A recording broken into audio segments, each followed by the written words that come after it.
Hello বন্ধুরা, digital cooking থেকে সবাইকে স্বাগত জানাই। তো আমি আজকে বড় অন্যদিনের মতো নতুন একটা রেসিপি নিয়ে এসেছি। আজকের রেসিপি হচ্ছে আলুর নান। তো চলো এই নান রেসিপিটা আমি কীভাবে বানাই তোরা শেষ পর্যন্ত ভিডিওটা স্কিপ না করে পাশে থেকে দেখার জন্য অনুরোধ রইল। নানটা আমি বানাবো তেল, জল, ঘি, বাটার আর ইস্ট ছাড়াই বানাবো। তো প্রথমে দেখো আমি 2 বাটি আটা নিয়ে নেবো। তো 2 বাটি আটা নিয়ে নিলাম। এর মধ্যে 400 গ্রাম মতো আটা, হাফ চামচ লবণ, 2 চামচ চিনি। এবার শুকনো জিনিসগুলো সব ভালো করে মিশিয়ে নেব। মেশানো হয়ে গেছে। এবার আমি ওর মধ্যে 100 গ্রাম টক দই দিয়ে দেব,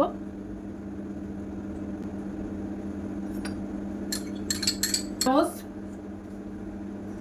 বেকিং পাউডার, হাফ চামচ বেকিং সোডা, আর ওর মধ্যে আমি 1 চামচ সাদা তেল দিয়ে দেব। দিয়ে এবার ভালো করে মেখে নেব। একটু জল দিয়ে দেব।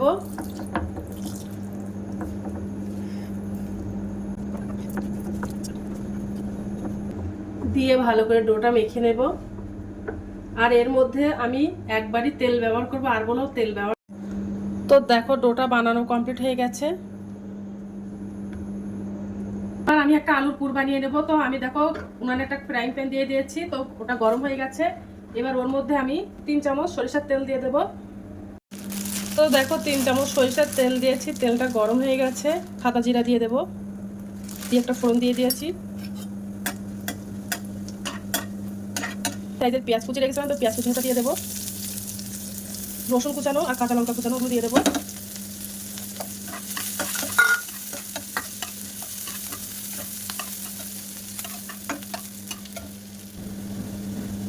একটু হলুদ গুঁড়ো দিয়ে দেবো, একটু লঙ্কার গুঁড়ো দিয়ে দেবো,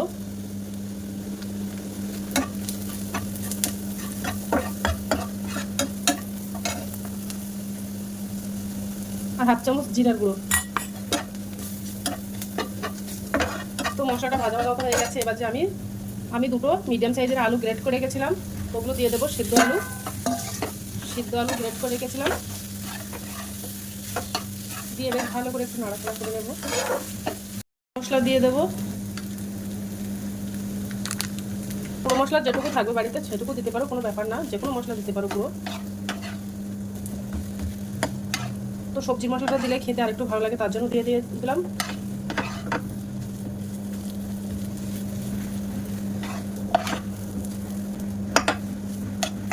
তো দেখো আলুর পুরটা বানানো হয়ে গেছে। তো আলুর পুরটা বানানো হয়ে গেছে, আর আমি যে আটাটা রেস্টে রেখেছিলাম, তো একটু ভালো করে একটু মেখে নেব। আর দেখো একদম ফুলে গেছে আটাটা। আর দেখো আটার ডোটা একদম ফুলে গেছে, কত সুন্দর।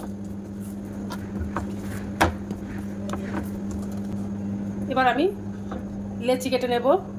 তো একটু বড় সাইজের লেচি কেটে নেব, রুটি ছাড়া একটু বড় বড় যেন হয়, ও ছাড়া একটু বড় বড় সাইজের লেচি কেটে নেব। তো দেখো একটু বড় সাইজের লেচি কেটে নিয়েছি। এবার আমি নানগুলো বানিয়ে নেব। তো একটা লেচি নিয়ে নিয়েছি, নিয়ে একটা রুটি মতন গোল মতো করে বেলে নেব।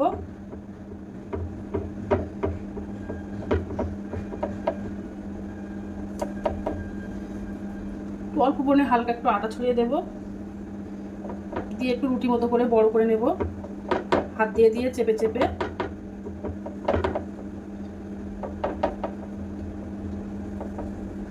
তো দেখো ওই হাত দিয়ে চেপে চেপে একটু রুটি মতো পাতলা করে নিয়েছি। আর এবার যে আলুর পুরটা বানিয়েছিলাম, ওই আলুর পুরটা দিয়ে দেব, একটু মাছ পজিশন করে দিয়ে দেব।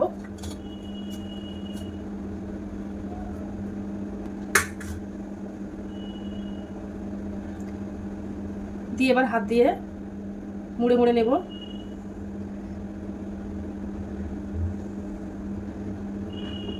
তো দেখো মুড়ে নিয়েছি হাত দিয়ে, দিয়ে এবার চেপে একটু রুটি মতো একটু বড় করে নেব। তো হাত দিয়ে চেপে চেপে দেবো।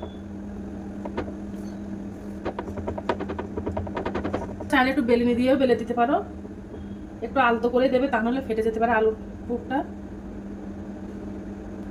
তো একটু পুরো করে নিয়েছি, ওগুলো সেঁকে নেব। তো উনানে দেখো একটা ফ্রাইং প্যান দিয়ে দিয়েছি, আর উনানের আর ফ্রাইং প্যানটা কিন্তু ভালোভাবে গরম করে নিতে হবে। আর ফ্রাইং প্যানটা ভালোভাবে গরম করে নিয়েছি। এবার নানটা দিয়ে দেব, দিয়ে উনানের আঁচটা একদম মিডিয়াম করে দেব আর একটা ঢাকনা দিয়ে দেব।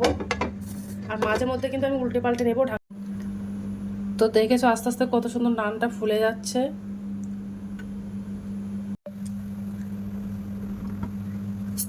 তো দেখো উল্টে পাল্টে নিয়েছি। এবার আর নানটা বানানো হয়ে গেছে, ওর উপর থেকে একটু ডালডা দিয়ে দেব, যেহেতু আমি তেল ঘি বাটার ছাড়াই বানাচ্ছি তার জন্য।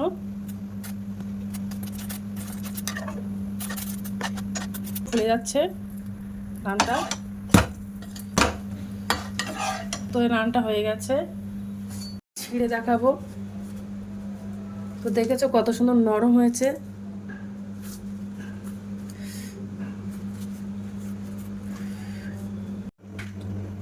তো দেখো নানগুলো সব বানানো কমপ্লিট হয়ে গেছে, কত সুন্দর হয়েছে, খেতেও কিন্তু অসাধারণ এই নানগুলো। তো আজকের দিনের মতো ভিডিওটা এখানে শেষ করছি। আগামী দিন আবার একটা নতুন ভিডিও নিয়ে চলে আসবো। তো টাটা বাই বাই, সবাই ভালো থাকবে।